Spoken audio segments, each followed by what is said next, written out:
Hi hello viewers, welcome to Nagas Gurukulam. మనము ఈ lecture వీడియోలో లో పాస్ ఆర్సీ సర్క్యూట్ యొక్క రెస్పాన్స్ ఫర్ పల్స్ ఇన్పుట్ ఎలా ఉంటుందో చూద్దాం.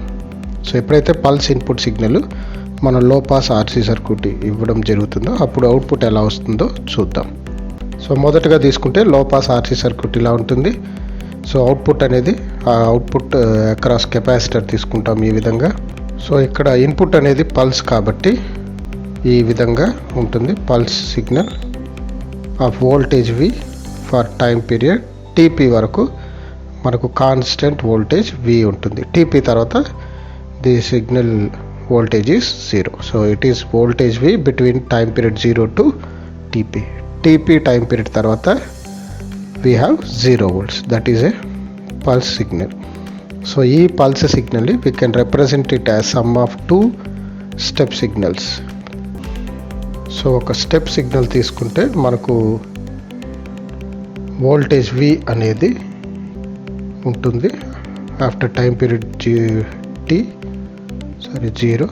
దాని తర్వాత మనకు టీపీ పీరియడ్ టైం తర్వాత వీ హ్యావ్ టు మనము ఇది స్టెప్ సిగ్నల్ని సబ్ట్రాక్ట్ చేస్తే సరిపోతుంది. సో ఒక పాజిటివ్ స్టెప్ సిగ్నల్ తీసుకొని దాంట్లో negative step signal at time period TP దగ్గర సబ్ట్రాక్ట్ చేస్తే I will get my pulse signal అనేది పొందడం జరుగుతుంది. సో ఇది VU ఆఫ్ టీ, ఇది నెగిటివ్ స్టెప్ కాబట్టి -V and shifted by time period TP కాబట్టి U of T minus TP.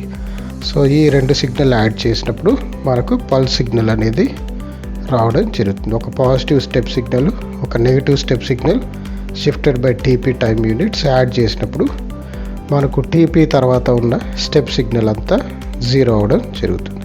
So pulse can be represented as sum of two step signals. So కాబట్టి VI of T equal to V into U of T.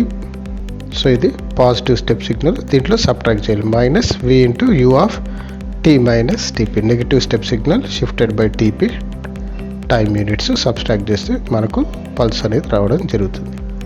So దీని యొక్క output response తీసుకుంటే VU of T మనము ఇంతకుముందు lecture వీడియోస్లో చూసింటాము.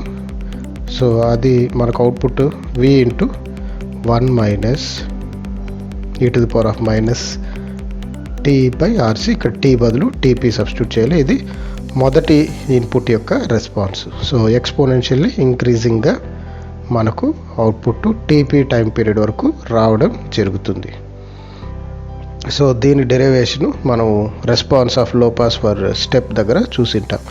So 0 to TP వరకు ఈ విధంగా ఉంటుంది. So T equal to TP దగ్గర మనకు ఇన్పుట్ వోల్టేజ్ అనేది it is falling to 0 volts. So input is decreasing to 0 volts కాబట్టి మనకు కెపాసిటర్ అనేది డిశ్చార్జ్ అవ్వడం జరుగుతుంది. సో కెపాసిటర్ వోల్టేజ్ కదా నిదానంగా 0 voltsకి తగ్గడం జరుగుతుంది. సో కెపాసిటర్ యొక్క వోల్టేజ్ ఒక్కసారిగా తగ్గకుండా నిదానంగా కెపాసిటర్ డిశ్చార్జ్ అవ్వడం జరుగుతుంది. VP నుంచి 0 voltsకి డిశ్చార్జ్ అవ్వడం జరుగుతుంది. So T equal to TP దగ్గర మనకు V0 of T equal to capacitor అనేది VP వోల్టేజ్ వరకు ఛార్జ్ అయి ఉంటుంది. ఆఫ్టర్ టీపీ టైం పీరియడ్ తర్వాత కెపాసిటర్ అనేది సో ఇది డిక్రీజ్ అవ్వడం జరుగుతుంది. ఎక్స్పోనెన్షియల్గా 0కి ఎక్స్పోనెన్షియల్గా తగ్గడం జరుగుతుంది. సో దీన్ని మనం గీసినట్టయితే సో ఇది ఇన్పుట్ పల్స్. సో ఇందులో అవుట్పుట్ మనకు టీపీ వరకు ఎక్స్పోనెన్షియల్ ఇంక్రీజింగ్ మనం స్టెప్ సిగ్నల్ ఇన్పుట్ చూసినాము. టీపీ తర్వాత కెపాసిటర్ అనేది నిదానంగా స్లోగా 0కి డిశ్చార్జ్ అవ్వడం జరుగుతుంది VP వోల్టేజ్ నుంచి. సో ఇది V01 ఆఫ్ టీ, ఇది V02 of T. So V01 of T మనం స్టెప్ రెస్పాన్స్ ఫర్ లో పాస్లో చూసింటాము. So V into 1 minus e⁻ T by RC. ఇక్కడ టీ బదులు TP by RC that equal to VP. Next V02 of T, ఇది exponentially decreasing కాబట్టి మనకు V into e⁻ T by RC general formula.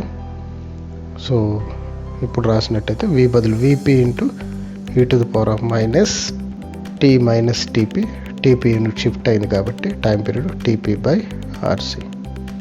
So ఇది మనకు general formula v into e⁻ t/ఆర్సీ. Capacitor discharge అయినప్పుడు general formula, అందులో నుంచి మనకి ఇది రావడం జరిగింది. v బదులు vp, టైం పీరియడ్ t బదులు t-tp, shifted by TP units కాబట్టి. సో ఈ విధంగా కెపాసిటర్ vp వోల్టేజ్ నుంచి 0 వరకు టీపీ తర్వాత డిశ్చార్జ్ అవ్వడం జరుగుతుంది. సో ఇక్కడ ఆర్సీ వాల్యూస్ అనేది వెరీ స్మాల్ వాల్యూస్ తీసుకున్నట్టయితే, ప్రోడక్ట్ ఆఫ్ ఆర్సీ వెరీ స్మాల్గా ఉన్నట్టయితే వీటి యొక్క ఛార్జింగ్ డిశ్చార్జింగ్ టైమ్స్ క్విక్గా ఉంటాయి, త్వరగా ఛార్జ్ డిశ్చార్జ్ అవ్వడం జరుగుతుంది. అదే మనము ఆర్సీ వాల్యూస్ హైగా తీసుకున్నాం అనుకోండి, పెద్ద values, capacitor charging and discharging times స్లోగా ఉంటుందని జరుగుతుంది. సో దీన్నే టైం కాన్స్టెంట్ అంటాము ఆర్సీని. సో ఆర్సీ టైం వాల్యూస్ బట్టి మనకు క్విక్గా ఛార్జ్ అవ్వడం లేదా స్లోగా ఛార్జ్ అవ్వడం జరుగుతుంది. సో మనం దీన్ని గీసినట్టయితే మొదటగా లార్జ్ టైం కాన్స్టెంట్ తీసుకున్నట్టయితే కెపాసిటర్ ఎక్కువ సమయం తీసుకుంటుంది ఛార్జింగ్ డిశ్చార్జింగ్ కాబట్టి మనకి ఇలా ఎక్స్పోనెన్షియల్గా ఇలా వస్తుంది.